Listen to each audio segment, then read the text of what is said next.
Hello दोस्तों, Gopal Singh official 429 में आपका स्वागत है। तो आज के दिन इस वीडियो में बात करेंगे जितने भी हमारे दोस्त हैं, भाई हैं, कैंडिडेट हैं, बीएसएफ हैंड कांस्टेबल मिनिस्ट्रियल में आपने फॉर्म अप्लाई किया है तो बिल्कुल वीडियो ये आपके लिए है और लास्ट तक वीडियो में बने रहें ताकि पूरी जानकारी आपको इस वीडियो के माध्यम से आपको दी जाए।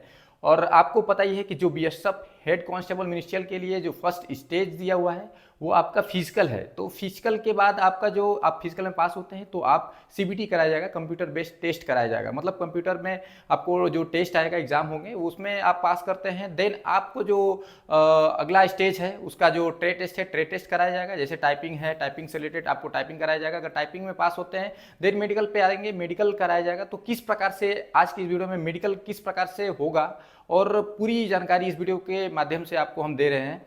और बहुत लोग हमारे दोस्त हैं, भाई हैं, कैंडिडेट हैं, बोल रहे हैं कि मेरा हाइट इतना है तो मेरा वेट कितना होना चाहिए। तो उनको ये कन्फ्यूज़न मैं आज दूर करूंगा। हाइट की बात करूं तो जो आपका जैसे मान लीजिए आपका 170 हाइट है तो उसमें से 100 माइनस कर दीजिए, बचा कितना 70 में आप 3 kg घटा लीजिए।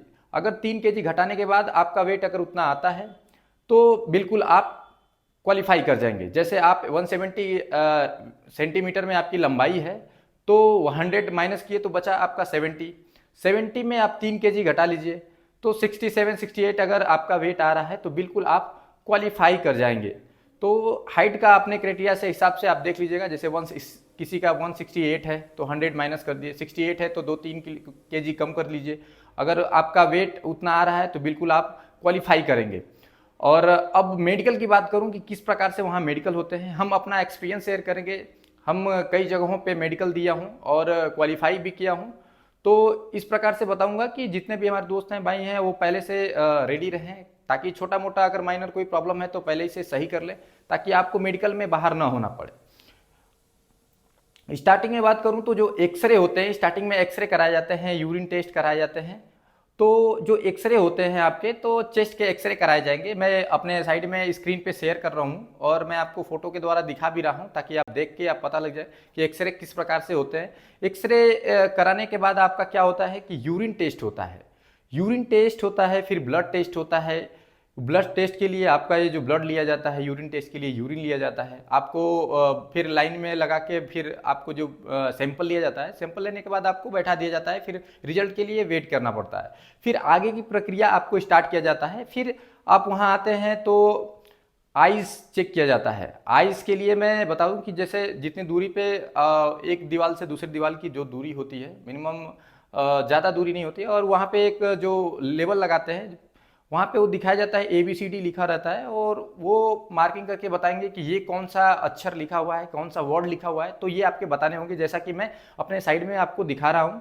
इससे आप देख के पता लगा सकते हैं कि हाँ, इस तरीके से आपसे वहाँ से क्वेश्चंस पुटअप किया जाता है। जैसे आपको पूछा जाएगा कि ये छोटा वाला जो अक्षर है आपको इस स्टिक के द्वारा दिखा के पूछा जाएगा कि ये कौन सा अक्षर है, तो आपको बिल्कुल उस देख के बताने हैं। अगर वो 5 6 7 क्वेश्चंस करेंगे आपको, अगर वो आप बता देते हैं तो बिल्कुल आपके आंख सही होंगे और आप क्वालिफाई करेंगे।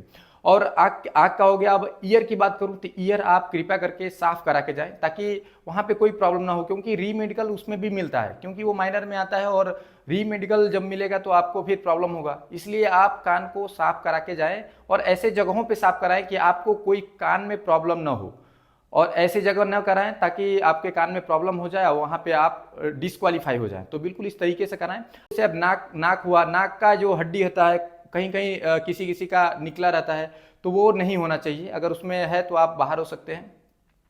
नाक के बाद आपका टीथ आता है, दांत। दांत आपके में आपको पायरिया नहीं होनी चाहिए, कोई ब्लड नहीं आना चाहिए, कोई गंद नहीं आनी चाहिए। अब इसमें तो अब इस टाइम पे आप साफ करवा के जाएंगे तो भी अच्छा रहेगा ताकि वहाँ पे क्लियर दांत रहे, साफ रहे, क्लियर रहे, ताकि आप वहाँ क्वालिफाई कर सके। कोई दांत टूटा नहीं होना चाहिए और आपके दांत पूरे होने चाहिए। तो बिल्कुल इस प्रकार से मैं दांत भी आपको दिखाने की कोशिश कर रहा हूँ, तो उसमें कोई प्रॉब्लम नहीं होना चाहिए और स्किन दाग नहीं होना चाहिए। जैसे मैं स्क्रीन पे दिखा रहा हूँ कि इस तरीके से दाग चेहरे पे हो या स्किन पे हो या शरीर में कहीं भी ऐसे तरीके के जो सेहुआ दाग होते हैं वो नहीं होने चाहिए, जैसा कि स्क्रीन पे मैं शो कर रहा हूँ। और इस तरीके से अगर दाग है तो फिर बिल्कुल आप बाहर हो सकते हैं। और स्किन के बाद आपको आता हूँ हैंड्स पे।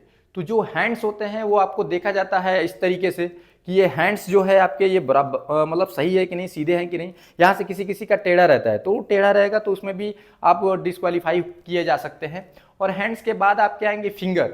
तो फिंगर, ये जो फिंगर है और साइड में फिंगर दिखा रहा हूँ, फिंगर में ये जो ट्रिगर वाली उंगली होती है वो तो 100%, जो ट्रिगर वाली जो आपको बता रहा था, ट्रिगर वाली जो उंगली है वो सही तरीके से प्रॉपर ढंग से आपके काम करने चाहिए और पूरी उंगली आपको स्टेबल होनी चाहिए, इसमें कोई प्रॉब्लम नहीं होना चाहिए। तो ये उंगली की बात कर दिया। हैंड्स का मैंने बता ही दिया आपको कि किस प्रकार से हैंड्स चेक होते हैं। अब स्किन, हैंड्स, अब फिंगर भी बता दिया आपको। उसके बाद आएंगे हम जो हाइड्रोसील होता है, हाइड्रोसील आपको देख ले, पहले ही से आपको चेकअप करा लेना है। अगर आपको बड़ा है उसमें तो आप पहले आप वहाँ जाइए। अगर रीमेडिकल देता है तो उसका जो समाधान है वो वहाँ पे नहीं हो सकता, इसलिए कि जो इस बार के रीमेडिकल होने वाले हैं आपके 24 घंटे के अंदर जो माइनर प्रॉब्लम है उसको ही दिया जाएगा रीमेडिकल। क्योंकि आपको पहले क्या है, रीमेडिकल मिलते थे तो 15 दिन 1 महीने के टाइम मिलते थे, जिसमें आप जो भी प्रॉब्लम होता था डॉक्टर को दिखा के सही करवा के आ सकते थे। लेकिन अब के समय में जो है रीमेडिकल जो आपको मिलेंगे वो माइनर डिफेक्ट के मिलेंगे। माइनर है, जैसे जो चीज़ जैसे कान में है, कान में अगर खोट है उसके लिए रीमेडिकल दे सकते हैं। वो क्या है, दोबारा आप रीमेडिकल में जाएंगे 24 आवर में उसको साफ करा के जा सकते हैं। तो इस प्रकार से रीमेडिकल देंगे, ज़्यादा से ज़्यादा टाइम आपको नहीं दिया जाएगा। किसी भाई को कन्फ्यूज़न आ रही हो तो हमें कॉमेंट कर सकते हैं। और जितने भी हमारे दोस्त हैं तो इसमें पूरी जानकारी हम दे रहे हैं। और हाइड्रोसील मैंने बता दिया आपको। लेग के लिए मैं बता दूं कि नोकनी, जो साइड में नोकनी का दिखा रहा हूँ, नोकनी अपना नहीं, जैसे पैर है, पैर को सीधा होना चाहिए। और जिस प्रकार से मैंने आपको स्क्रीन पे मैं शो कर रहा हूँ फोटोज, उसमें आप देख लीजिए किस प्रकार से नॉर्मल होना है। और अगर इस तरीके से आपका जो पैर है अगर वो सही नहीं है, टेढ़ा है, तो इसमें भी आपको रीमेडिकल या तो डिस्क्वालीफाई, दोनों में से कुछ एक कर सकता है। और ज़्यादातर डिस्क्वालीफाई करने का चांस होता है, क्योंकि उसमें क्या है, नोकनी होता है और उसमें अगर पैर सीधे नहीं है तो आपको जॉब में प्रॉब्लम आ सकती है। तो इसके लिए आपको नौकरी में डिस्क्वालीफाई किया जाता है। और लेग के बारे में बता दिया, फ्लैट फुट नहीं होना चाहिए आपका। और पल्स, बीपी आपको जैसे स्क्रीन पे दिखा रहा हूँ वहाँ पे चेक किया जाएगा। और स्क्रीन पे दिखाया भी हूँ कि नॉर्मल में कितना होना चाहिए और कितना पल्स होना चाहिए, तो डॉक्टर अपने हिसाब से वो देख लेंगे। और जितना भी आपको जब बीपी चेक करवाएंगे तो आपको डरना नहीं है। वहाँ पे अगर डरेंगे तो बीपी अप डाउन ज़्यादा स्पीड में होगा और प्रॉब्लम आपको होगी। और दोबारा से बता दूं कि जितने भी हमारे दोस्त हैं वो पहले भी वेट, चेस्ट, हाइट अगर आपने मेजरमेंट करवाए हैं तो बिल्कुल इसमें भी आपको मेडिकल में भी चेस्ट, हाइट और वेट का मेजरमेंट आपको कराने पड़ेंगे। और जितने भी दोस्त हैं, अगर आपको कोई भी कन्फ्यूज़न आ रही है, कोई भी प्रॉब्लम आ रही है, तो बिल्कुल हमारा डिस्क्रिप्शन में ग्रुप लिंक दिया हुआ है, व्हाट्सएप ग्रुप लिंक है, टेलीग्राम ग्रुप लिंक है, वहां से ऐड हुई।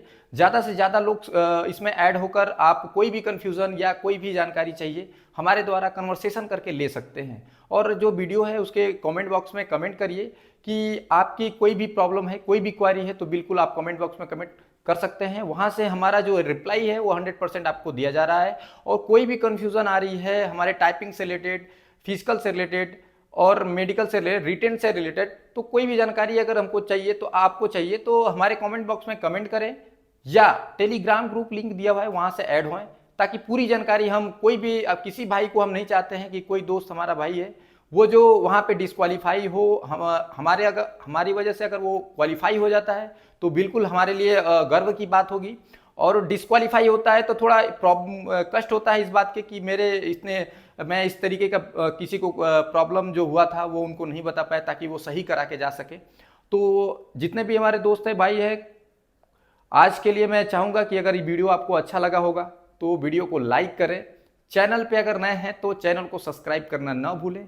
और ऐसे ही वीडियो हम बीएसएफ हेड कांस्टेबल मिनिस्ट्रियल की तरफ से कोई भी जानकारी होती है सबसे पहले हम अपने टेलीग्राम ग्रुप के साथ टेलीग्राम ग्रुप में मैं शेयर करता हूं।